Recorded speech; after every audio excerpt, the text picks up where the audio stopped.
ವರ್ಷದ ಶುಭಕಾಮನೆಗಳನ್ನು ರಾಜ್ಯದ ಜನತೆಗೆ ಗೃಹ ಇಲಾಖೆಯಿಂದ ಕೊಡೋದಕ್ಕೆ ಬಯಸ್ತೇನೆ. ಜೊತೆಗೆ ನನ್ನ ವೈಯಕ್ತಿಕವಾಗಿ ಕೂಡ ಈ ಆಚರಣೆಯಲ್ಲಿ ಬಹಳ ಎಚ್ಚರಿಕೆಯಿಂದ ನಿಮ್ಮ ಸಂತೋಷವನ್ನು ಹಂಚಿಕೋಬೇಕು.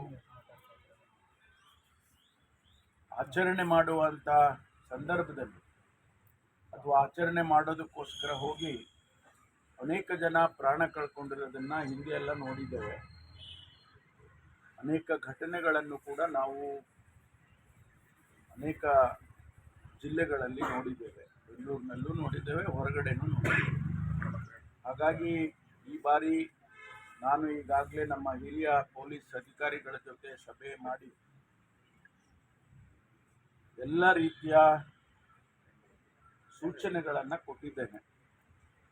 ವಿಶೇಷವಾಗಿ ಬೆಂಗಳೂರಿನಲ್ಲಿ ಸುಮಾರು 7-8 ಲಕ್ಷ ಜನ ಅವತ್ತು ಸೇರುವಂಥದ್ದು ಹಿಂದೆ ಎಲ್ಲ ನಾವು ಗಮನಿಸಿದ್ದೇವೆ. ಈ ಬಾರಿಯೂ ಕೂಡ ಅದೇ ರೀತಿ ಆ ಸಂಖ್ಯೆಯಲ್ಲಿ ಅಥವಾ ಅದಕ್ಕಿಂತ ಹೆಚ್ಚಾಗಿ ಜನ ಸೇರುವಂಥದ್ದನ್ನು, ವಿಶೇಷವಾಗಿ ಯುವಕರು ಸೇರುವಂಥದ್ದನ್ನು ನಾವು ಅಂದಾಜು ಮಾಡಿದ್ದೇವೆ. ಅದಕ್ಕಾಗಿ ಎಲ್ಲ ರೀತಿಯ ಕ್ರಮಗಳನ್ನು ಕೂಡ ಸಾವಿರಾರು ಜನ ಪೊಲೀಸ್ ಸಿಬ್ಬಂದಿಯನ್ನು ನೇಮಕ ಮಾಡಿ ಹಿರಿಯ ಅಧಿಕಾರಿಗಳನ್ನು ಕೂಡ ಜವಾಬ್ದಾರಿಯನ್ನು ಹಾಕಿ ಎಲ್ಲ ತಯಾರಿಯನ್ನು ಪೊಲೀಸ್ನವರು ಮಾಡಿಕೊಂಡಿದ್ದಾರೆ.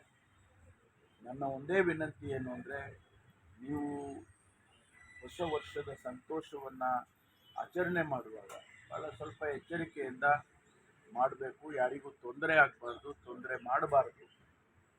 ಜೊತೆಗೆ ನಿಮ್ಮನ್ನು ನೀವು ರಕ್ಷಣೆ ಮಾಡಿಕೊಳ್ಬೇಕು. ಹಾಗೆ ಅಂತೇಳಿ ನಾನು ಸಾರ್ವಜನಿಕರಲ್ಲಿ ವಿನಂತಿಯನ್ನು ಮಾಡ್ತೇನೆ.